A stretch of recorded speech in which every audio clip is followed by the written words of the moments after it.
They don't understand how to market vegan products. They have their product that they want to sell very much a lot of, but then they have the vegan product, and people are going to think, well, is the vegan product not as good as the regular product? Because if it was, why not just make the regular product vegan? And then they're also going to think, well, if it's vegan, that means it's lower quality. They probably see the appeal of making their products vegan, but they just don't know how to do it. And that's concerning.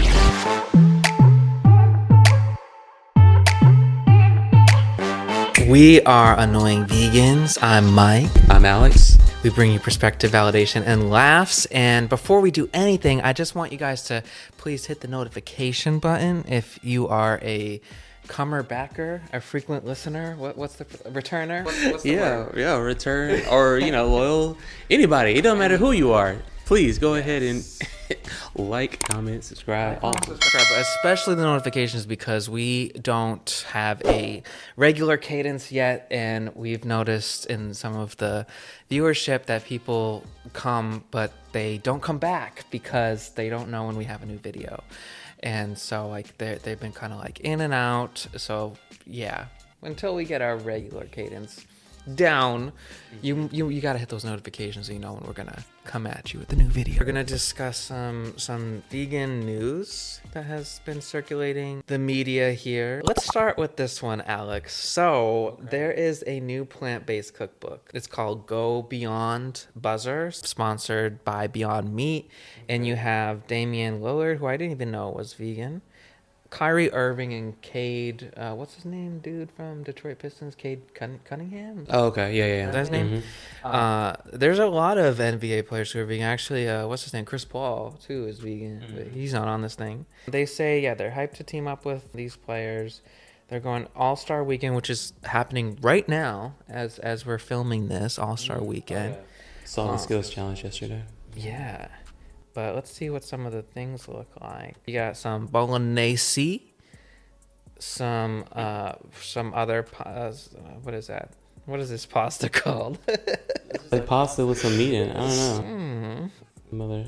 A burrito. Ooh, burrito. This isn't just a collection of recipes. It's a testament to what people can do when you purpose flavor and simplicity. Simplicity looks like a keyword there. From Chef Deanna, executive chef of Beyond Meat, and made this statement. So, what do you think? Okay. So, I mean, it looked like it's just a cookbook featuring Beyond products that is kind of hyped up or marketed to be with the basketball players, right? Okay. Yeah. I think it looks dope. I mean, I don't know how much it costs though. If you're basically saying, okay, this is the recipe cookbook and you have to feature Beyond Meat in it, so you're having to buy the cookbook and specifically Beyond Meat. I think this is actually pretty good though. Like the way they're going to market it is going to be toward athletes. It's going to be toward people who may look up to, Dame or Kyrie, or people who just want to know more about the Beyond and plant-based lifestyle. They see those athletes on there and it's like, okay, well, let's see. And the food looks pretty good. Like, obviously they always like make things look good for photos and stuff, but it looks really good.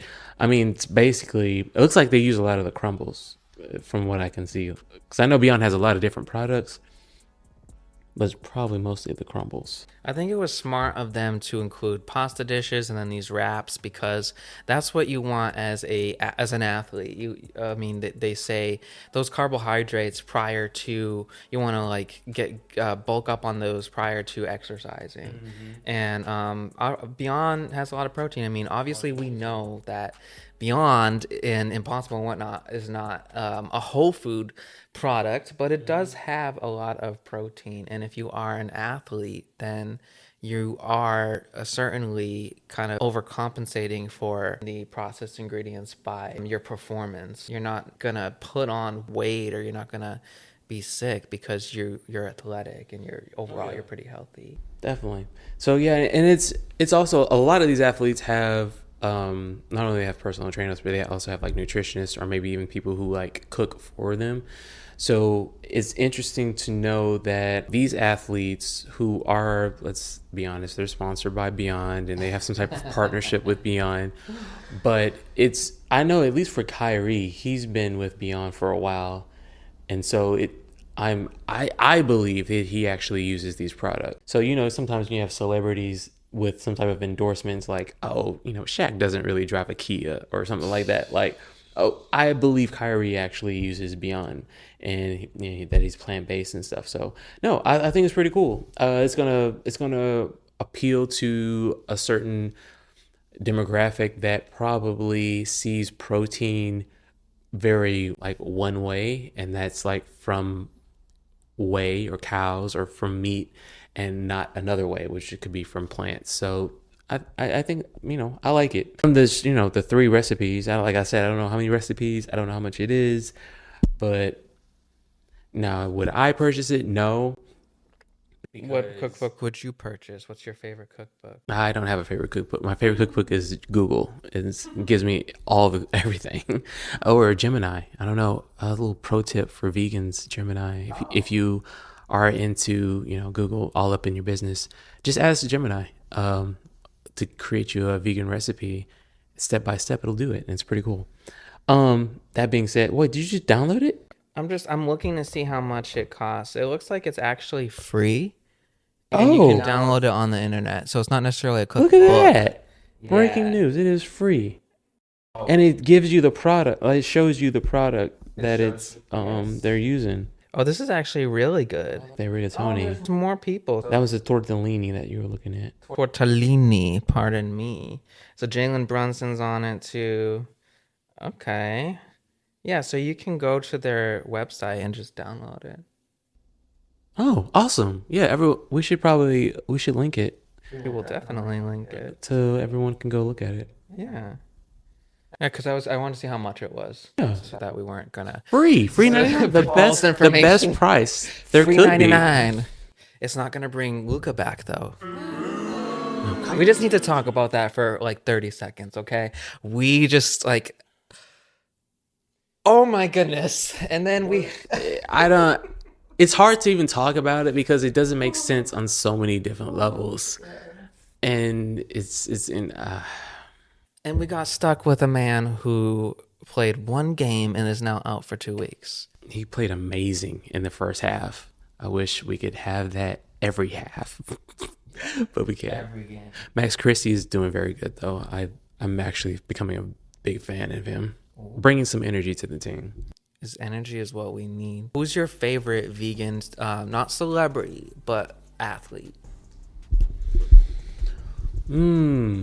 I'll probably say Kyrie. Nice.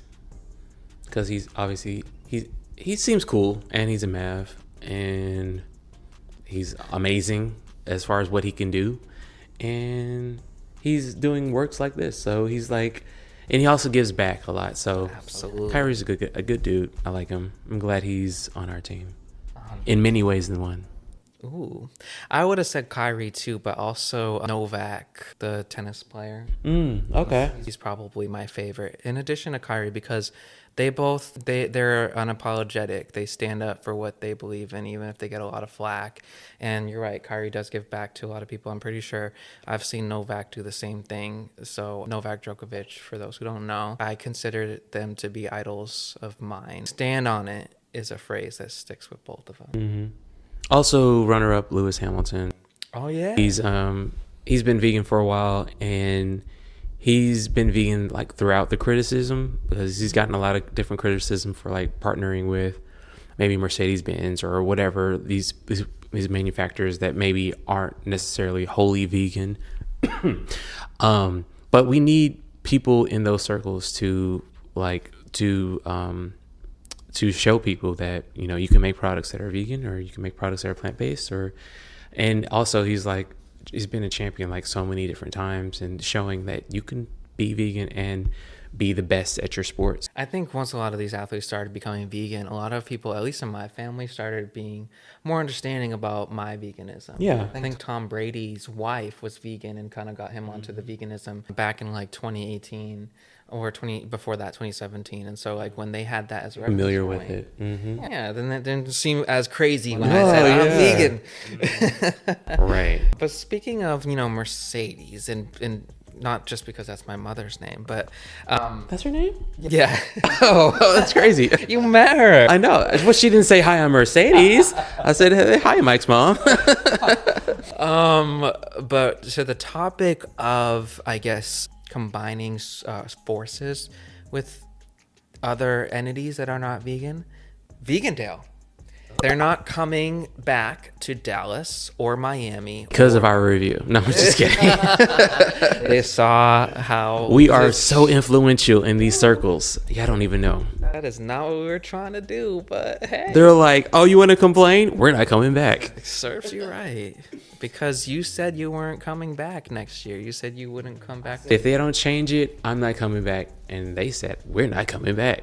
I said I'd go back if they're still up the street. And they don't care. They're like, doesn't matter. Yeah. We don't need them. It's not Alex. It's, were we the only, was Dallas the only city? So they're not going back to Dallas. They're not going back to London. And they're not going back to Miami. Oh, But they are coming to, they're still going to be in Toronto. And they're still going to be in Philly, New York City, Chicago. LA, and- maybe, right? What was the other one? Is it LA? Yes. Yeah. Mm-hmm. So you actually reached out to Vegandale asking, what did you ask specifically? I said something along the lines of, are you, I didn't see Dallas on the list because I think they just like announced the cities for 2025. I didn't see Dallas on the list. Will you be coming back to will Vegandale be coming back to Dallas? And they pretty much just said no. They said we will not be coming to Dallas. No reason why in the future. So that's interesting because from our experiences, we've been, how many have you been to? 3? We've been both into 3. So we've been to 3 and they were all pretty, I would say, successful. Yeah. Would you say they were from the amount of people that were there, I don't know, they seem successful to me. Yeah, no, so I'm wondering where they went wrong with all these cities. Like, why would you scale back in the new year?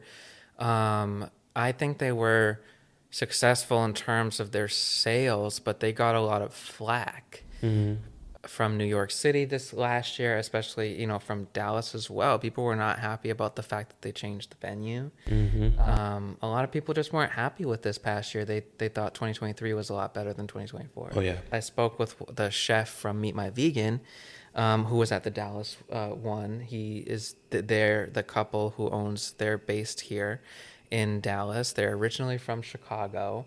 And he said that Vegandale is not going to have that 33% commission this year. They're taking it away. Oh, wow. Yeah. Hey, didn't we talk, I don't know, did we talk about that? I don't think so. Oh, my bad. We're talking about it now. Yeah, I thought we talked about like, we kind of talked about it when we were saying like giving our tips about, hey, if you see somebody who's local, you don't necessarily have to prioritize going to see them. Just go to their restaurant because there's a fee that Vegandale takes and da da da da. So that's interesting that they're like, okay, no more fee or at least no more 33% fee to the vendors, right? Right. Yeah. So I don't know if there's there's probably going to be some kind of a commission fee, but it's not going to be the 33%. They're listening to us. I know they are. Yeah. They have to be. So that's, you know what, in grand scheme of things, from a business perspective, that's probably how they were able to manage it, because they're not going to have it. They cut down 3 cities, and they also cut back on the commission that they're taking. So that's probably how they were able to finance scaling down. I don't know. Yeah. So that's disappointing that they're not coming back to Dallas. I mean, even though like last year wasn't, I would say the best Vegandale experience that we've had here in Dallas, or at least in my opinion, I still wanted to see them come back because they are doing some good with veganism and just having a fun place to go and chill and vibe and, eat vegan food. So hopefully something else fills that void. I mean, I know there are a lot of different festivals and things that happen in the DFW area, but I felt like Vegandale was like big, Yeah. Big and controversial. Yeah. That's to say the least. Okay, let me play this thing for you, Alex. I shared this on the page. I got some feedback actually from some folks, but do you know the Jubilee channel? Yeah. So I know they had at one point vegans versus meat eaters. They actually had yeah. this series called Surrounded, where it's like one person. Yeah, I watch those. Oh, you see those? Yeah, I see Okay. those sometimes. Okay. So did you see the one with the Christian versus? Yeah. You saw the whole thing? No. What? So what about Did it? you see? But you know about the episode. Yeah. Okay. I watched like maybe the first 20 minutes or so. Did you see? I think they're like 40 minutes or an hour or something, aren't they? That's pretty long. Yeah. Did you see the part about eating animals? Yeah. Well, I've seen where the atheist was basically arguing like, how could there be a God that would permit there to be suffering? Yeah. And all the Christians were like, what are you talking about? Like for us? No, he's talking about, oh no, for the animals. Yeah. Like, yeah. So I've seen that. Yeah. Yeah, no, okay. So we'll link the clip. I mean, there was a commentator who commented on that. Could God have made it such that animals were all herbivores instead of carnivores and omnivores? Yes, he could totally do that. Okay, so had he done that, here's an instant way to reduce by orders of magnitude the amount of suffering that exists. Right, but he did. God actually did create all animals to be herbivores. This is literally in Genesis chapter 1. Let's look at it. And to all the beasts of the earth, and to the birds of the sky, and all the creatures that move along the ground, everything that has the breath of life in it, I give every green plant for food. And it was so. Exactly what Alex is looking for. And no Christian brought this to his attention, even though it's in the very first chapter of Genesis. Which again leads us back to the issue of the fall. The reason why there's suffering even for animals is because we live in a fallen world. Things are broken because of sin. It's not as God intended. The Christian. So we're not religious, right? But for people who are, Lord did not intend for people to consume animals, for there to be any animal suffering. And the reason why people do eat animals, and the reason why there is animal suffering, according to this Christian who commented on the video, is because we live in an imperfect world. And so that's like a reflection of the imperfection in our world. But if you're gonna go off the Bible or what's in the Bible, they say no animal suffering. Is he the guy with there's a documentary that came out, and it's I thought it was the same people who did like Christocracy or Christspiracy, something like that. So I think that's the documentary I'm thinking about. But basically, yeah, it was the argument that in the Garden of Eden, it was literally the Garden of Eden. It was a garden. So there wasn't, eating of animals or partaking of animals. And then obviously we all know the sin that was committed, and they were kicked out, and they had to do what they had to do outside the garden. So that's an interesting argument in saying that I guess God didn't intend for animals to have suffering, or so I wonder if that means that they were still intended for us to eat them. They just weren't meant to suffer. I don't know. I'm not even trying to get into all that, but it's definitely a very interesting argument. Yeah, and when he made that argument as far as suffering as well, it's like from the 20 minutes or so that I've watched, I didn't watch the whole thing. My attention span is very short.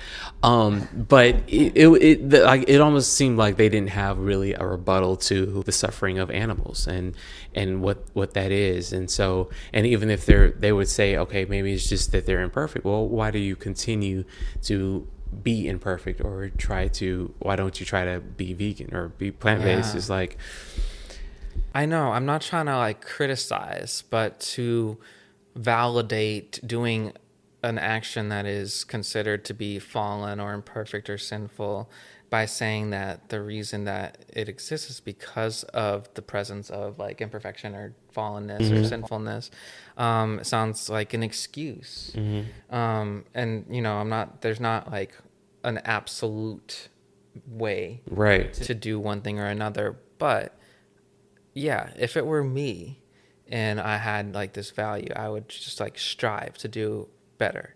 And just to like, if it's not like going 100% vegan, it would be, well, eat less meat, or try to do whatever I can do so that there's the less or least amount of animal suffering. And it's like, why is there, and we're coming up on it, like why is there a time or a period of time where you're like, oh, give up meat, Yeah. like for Lent, right? Yeah. So it's coming up. So I was like, why is that period, and then you can just stop and Yeah. then go back to I like I don't an understand excuse. that. Yeah. Yeah, and I'm not trying to knock Christianity, but my whole family's Christian. Mm-hmm. But it sounds like an excuse. I feel like I mean, just think about what you're doing, and not necessarily just like go along with things, just like question things. So, and then the questioning thing is not wrong. Like in the Bible, they want you to question your faith because that tests your faith, right? So instead of just going along with something, just ask the questions of, why am I doing this? What is this rooted in? What is this based in? And would this be something that I guess Jesus or God would want me or intend for me to do? So I don't know. It leads to very, like, yeah, that video was very interesting. I know who that is. I've seen a lot of his other videos as well as, so it was cool. And I like those formats of where there's just like there's debate, and you can kind of see the different views and the different sides, and you're like, oh, that was a good point, but still, like, what about that? Absolutely. I put it on our Instagram page and asked any Christian vegans, do you know about this passage in the Bible, and do you use this as an argument for veganism? Some people said yes, they They knew about it. So, some people said yes, they knew about it, and they used that as like a reference to argue in favor of veganism. Other folks have said that they heard of it, but they haven't used it as like a argument for. In general, people don't really think about the suffering of animals, right? So it's kind of automatic, especially how we get our food. Like, we just see the end product. So just having that idea of, oh, there are animals who do suffer for me to even consider this or eat this. A lot of people don't think about it. It's interesting to think about. Hopefully we can get more people to think about their food and or what they consider food and where that comes from, and maybe they can make some better decisions after that. Speaking of making better decisions, I feel like maybe somebody should have made a better decision when it came to this, but let me show you. Look at this cake. Flora, made from ingredients that haven't been through a cow. But is it great for baking? Cow says yes, could seem biased. Let's ask an expert. Is that a serious question? Just look at this cake. Wow, thank you, Gordon. That is very clear.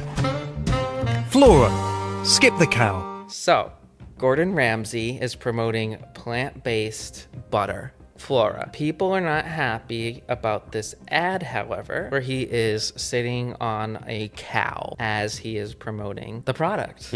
So what's your take on it? Well, first of all, it's not a real cow. I mean it's a real cow, but he's not actually sitting on the cow. CGI. Yeah, it's very much that. I don't feel it's any type of way. I mean, I'm glad that he's promoting a plant-based butter.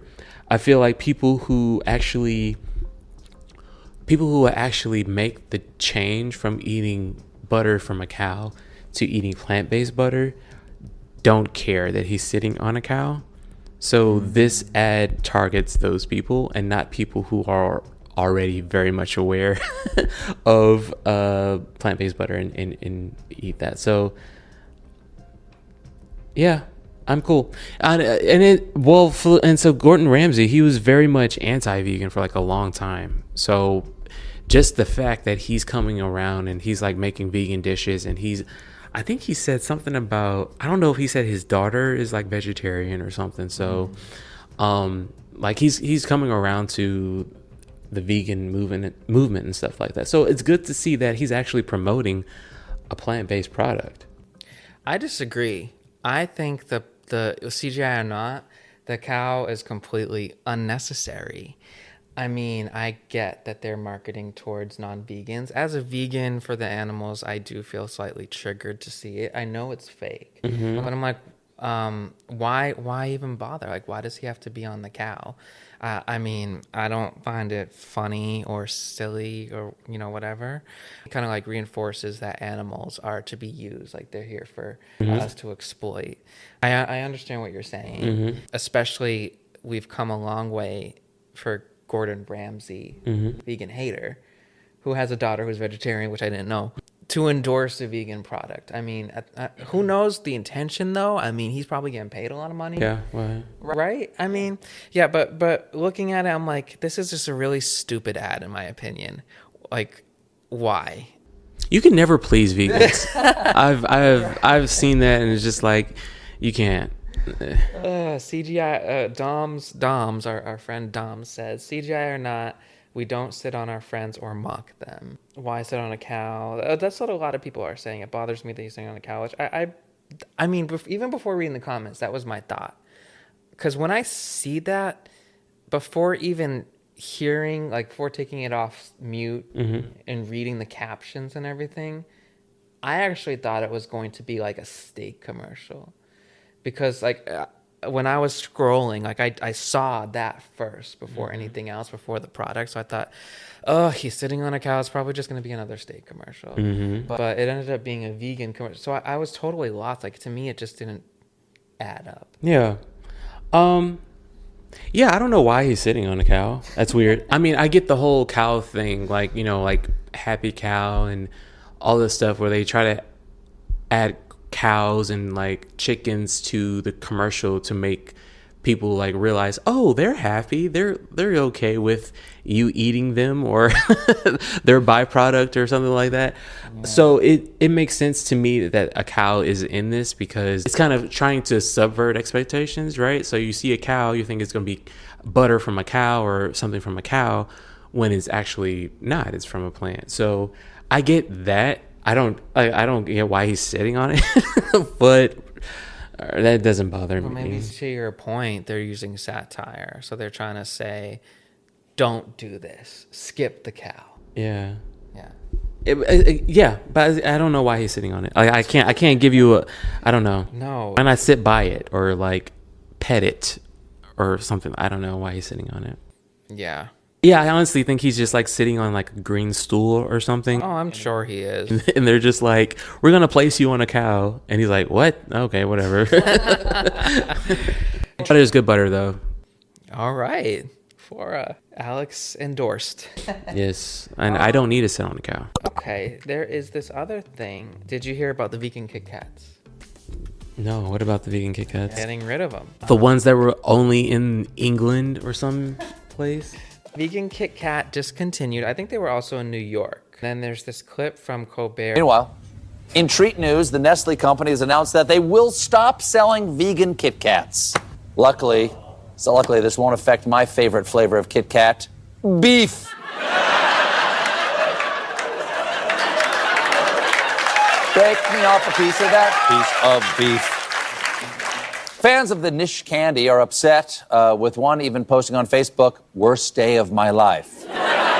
Oh, come on, I find it hard to believe that this is worse than the day you decided to be vegan. You know, the vegans are like, why?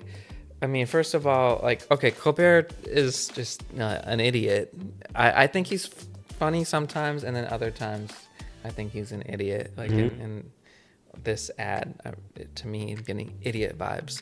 But this story from Plant-Based News is basically highlighting the fact that people don't know the difference between vegetarianism and veganism, because the vegan KitKats is not related to beef necessarily, or cutting off beef. It's really to milk. Yeah. So like the joke is pretty dumb in my opinion. But what do you think? Because it's similar to the other story, right? Yeah. This is is it that big of a deal? I'm sensing that in your opinion, the answer is no. No, it's not. It's actually pretty funny. Yeah, okay, I think people know that beef doesn't go in KitKats, right? But that's the funny part. It's like, you think, what's the opposite of vegan? It's a bunch of meat, steak eaters, da-da-da-da. So that's what he's doing, another subversion of expectations of, oh, here's vegan, but here's the non-vegan version. I mean, he's not making beef KitKats, and they're not like going into business. It's just a joke, and it's just, I don't know, it's funny.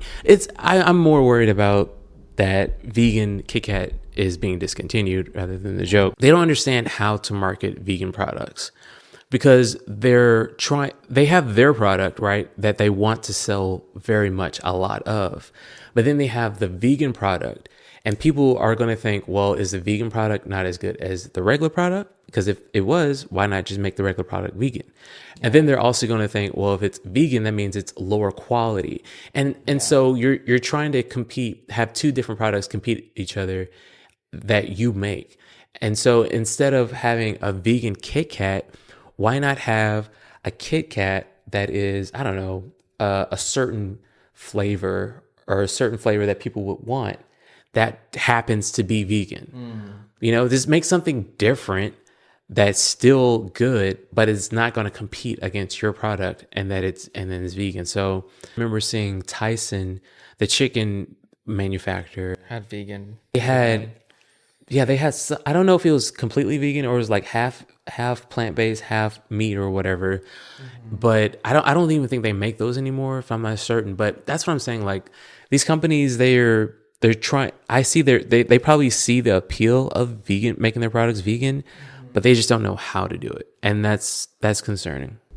I think that's a really good trick that companies should do, and hopefully somebody else is thinking about this, or somebody is listening or watching, or somehow they can like get that idea, because I have a really strong feeling that if they had a vegan flavor and they just didn't market it as vegan, it was just so happened to be vegan, that they would have no problem. The reason that these companies say that they have a vegan flavor is because they want vegans to also purchase their product in addition to the market that they already have. But if they had a flavor that they didn't showcase was vegan, but just so happened to be vegan, then they would be fine. Their regular consumer base would purchase it. Right, exactly. Now, how would you get vegans to know about it is the thing. We read ingredient lists on everything. We would know about it. I guarantee you. You just need like Happy Cow or Vegan Friendly, the app that Alex has a review out about. You just need those apps to kind of highlight the fact that it's vegan, and vegans will find out. So yeah, Whoa. KitKat, talk to Alex. He's got a solution. Come on for now. you. I mean, it's simple in my mind, but I see companies continue to do it, so that's unfortunate. And I didn't even get to try it. It's not that big a deal. You can. Did you have some? No, Oh. I don't really do. Oh, you don't like candies or I don't sweets? like Something like that. sweets. But you can make your own KitKat at home. It takes like 5 hours, and you get like 4. Just thought it might be useful to highlight this one. So this guy, 19 Keys, he does this these posts, like community alerts to help like get people to kind of do whatever they can within their power to help situations like this. So small business owner of Ruby Jeans fixes area. City hits him with huge taxes. So his name, the gentleman's name is Chris Good, and he owns this juicery in Kansas City. And they don't just sell juice, but they also do sell food, and it's vegan. I looked at their menu, and it's vegan. So his store has been hit with a 657% property tax increase, which raises the bill from $3,300 to $25,000 in just 1 year. So obviously, this guy is struggling with that, and here's how they can help, how we can help. Share this post, so we'll link the post. Support Ruby Jeans. We're obviously not in Kansas City, but if anybody... I kind of want to go just to go to Ruby Jeans. That'd be nice. I started following the account.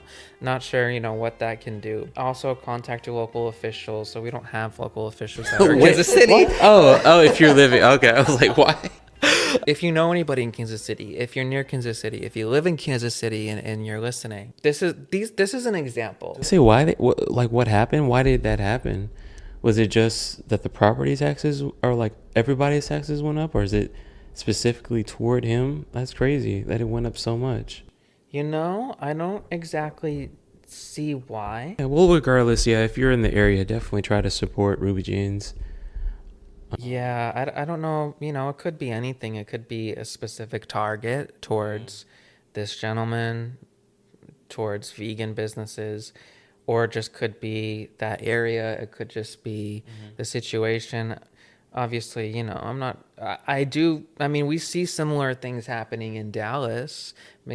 I don't know. Is it the same in Austin? Like, do you see this happening to businesses? Like taxes. Well, I know. Obviously, like after COVID and stuff, I think there's been a huge increase in like releasing and stuff like that. So you definitely see like businesses going out from like traditional storefronts and stuff like that because they can't afford the leasing, especially like restaurants. And I know we had a grocery store in Austin that, you know, went away because of the higher prices as far as just renting. But I didn't know about taxes, so that's crazy. It almost sounds like either they like assess the area and it was like gentrified or like brought up, and that's why the taxes are so high, or it's like punitive toward him. That's a lot to go up on taxes. It's ridiculous, especially on a small business.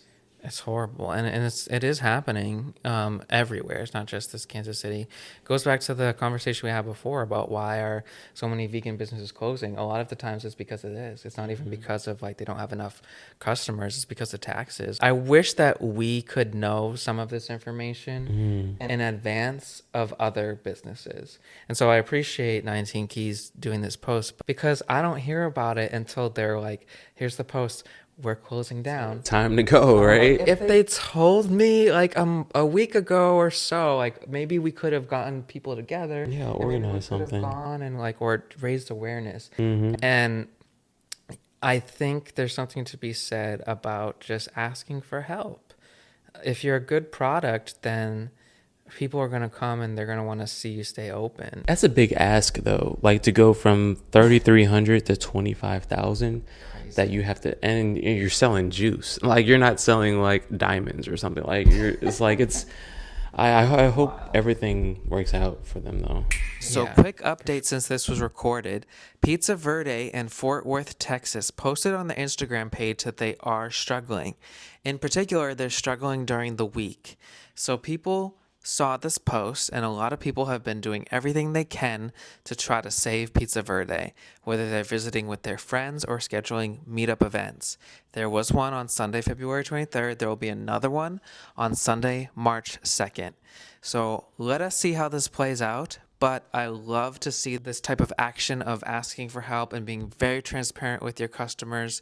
And we wish all the best for Pizza Verde, and let's see what we can do to help them stay open. So Juicy Marbles launches the first vegan lamb in the U.S. So I would try it. I've had lamb once. Have you had lamb? I remember it. I was a part of some kind of leadership thing, and we went to Washington, D.C. We went to a embassy for, I think it was Dubai, and they showed us videos of horse racing, and I was like, I was so confused, but apparently that's huge out there.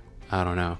And then they fed us, and I remember having some lamb, and it was really good. It was different, right? It was like softer than chicken or softer than like steak, but obviously it's the seasonings and stuff. So I'm kind of curious how this will turn out. Is that how you remember it? Like being almost like a softer meat? Yes. It was like in the middle. I was like soft, not as soft as like a meatloaf, but right. Not as hard as a steak. Right. And I tried Beyond Steak a few months back for the first time. I love it. It's great. It's probably the top 5 vegan product as far as meat, like processed meats. I would say it's really good. I mean, we're getting far. We started with just burgers. Oh my god, I'm so tired of burgers. Burgers, and then chicken, and then we got grounds. And then we got some fish sticks. Then we got vegan salmon. Then we got vegan steak. Now we have vegan. That's a good point. Like food technology, I don't even know how, I guess that's how you would classify this stuff, is there's so many new products coming out that are trying to replicate things. So it's crazy that we got to the point to where there's a vegan lamb, not just a vegan beef or vegan chicken, like you said, vegan fish. I know there's vegan shrimp.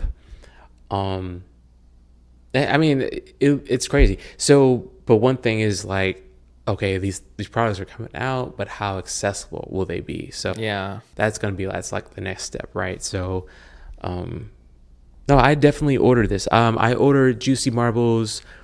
I I think it was ribs and flank or something like that. I had them both, and they're both really good. Especially if you do like their recipe for like the sauces and stuff, both really good. So I'd be down to order this. They're kind of pricey, so it's not like a weekly buy or something like that. But I had before being vegan, when I was vegetarian, I had the Morningstar ribs, and they were delicious. I don't. They might be vegan now, but yeah, ribs are a good one too. I forgot about that. oh yeah, So yeah, well, if you do order them, mint. This guy grows mint, and so I was just thinking that earlier when you were like, "Give me some mint," or you were like, "Do you want some mint?" I was like, "What do I put mint on?" Obviously, we said juices and smoothies, but like a mint. What do they call it? garnish. No, they call it like it's not a julep. That's a drink. But it's the name of the sauce. The foodies out there know what I'm talking about. There's a mint sauce that you put on lamb. That's what I'm thinking about. So anyway, like if we get some. Okay, well, I have You got the mint. I have a crap ton of mint that I grow in my arrow garden that I'm going to give to Alex so I can get rid of it. So then you can take it, and then you can order some juicy marbles. Yeah. Maybe you can order it from the Plantix store. Yeah. Plant X. Yeah. And then you can make some mint sauce and let us all know how it goes. Well, that's all we have for news, but I also want to give a quick shout out. So there is a newsletter called Vegan Vibes. Well, not to be confused with Sweet Potato Soul's cookbook, which is called Vegan Vibes. Not to be confused with the Houston Festival event that's also called Vegan Vibes. But there's a newsletter for DFW residents. You have to be in the DFW area for it to be relevant to you, but you can always subscribe if you're interested in anything going on in DFW area and you don't live in Dallas. But yeah, it's called Vegan Vibes, and the Dallas Vegan Insider account is running it now. So if you are subscribed to the newsletter, you get an email usually like twice a month, sometimes 3 times a month, with just events that are happening, and you may see some stories that are like this. But for the most part, it's gonna be events. But it's newly shifted ownership as of a couple of weeks ago. Oh, nice. Yeah. So I need to sign up for that. yeah, make sure you subscribe. Get your news from the Vegan Vibes newsletter. Yeah. Anything else you wanna? No, and I kind of want to open it up to viewers as well. So if you guys ever see some news stories that you're like, I wonder what Alex and Mike have to say about this, like post it here or reply to our Instagram. We can start doing like maybe some viewer requested stories and articles. But for the most part, yeah, no, those are some good topics, some controversial ones as well. So One thing I forgot to mention. The March is coming up, and by the time we publish this, it might already be the March, but Veganuary, they're trying to do it in March now. Yeah, I sent you that. I sent you that. on what?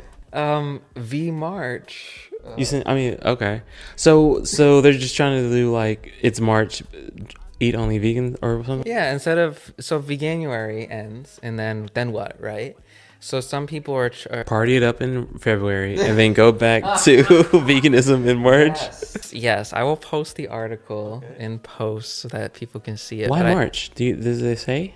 Well, I feel the reason it's in March is because that's when the true New Year the true New Year begins. Because when we go from December to January, we're still in the winter solstice. The new season. Yeah, a lot of people say the true New Year begins with the spring equinox. Because I like those people. Me too, because like the plants, like we're supposed to rest and hibernate in the winter, and the plants don't grow until spring. Right. Oh, that's a good one. Like why do something? I try to like be. Yeah. No, I got it. Yeah. Like have your fresh start in March. So yeah, if you've missed the January, no fear, because the March is there, and I think they're actually starting it in Asia. But like we don't need to wait until it comes to the US. Just do it. Tell your friends. Tell your omnis. You know what that's gonna be like though? That's gonna be like the winter arc. That's gonna be like there's gonna be a new arc for Oh, it's spring now. This is your new year. Time to start. And I'm not writing anything down. I'm already failing at writing down what my mentor told me to write down for 2025. So this winter arc, y'all can have that. The March. It's VE March or V March? I think it's just V March. Yeah. That's interesting. I don't know. Yeah. Because companies are pretty much jumped on Veganuary. Like, people were like, we have our vegan menu for Veganuary. Yeah. It's going to be hard for them. It's a hard ask to be like, okay, now do March 2. But we'll see. We'll see how it goes. Another quick update that we discovered in post, actually the inspiration for the March was due to the fact that there was a record 25.8 million people that participated in Veganuary in 2025.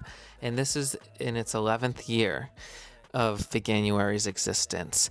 So what's interesting about this is that this goes against what Alex and I discussed in our New Year's episode at the beginning of the year, where we thought that the enthusiasm around veganism would decrease this year based on what we were seeing in the prior years. And we thought the enthusiasm was starting to wear off. That's what it seemed like. But this is an encouraging statistic. So I am very curious to see and very excited to see what the rest of the year looks like. But yes, this is what inspired the March, not necessarily the spring equinox.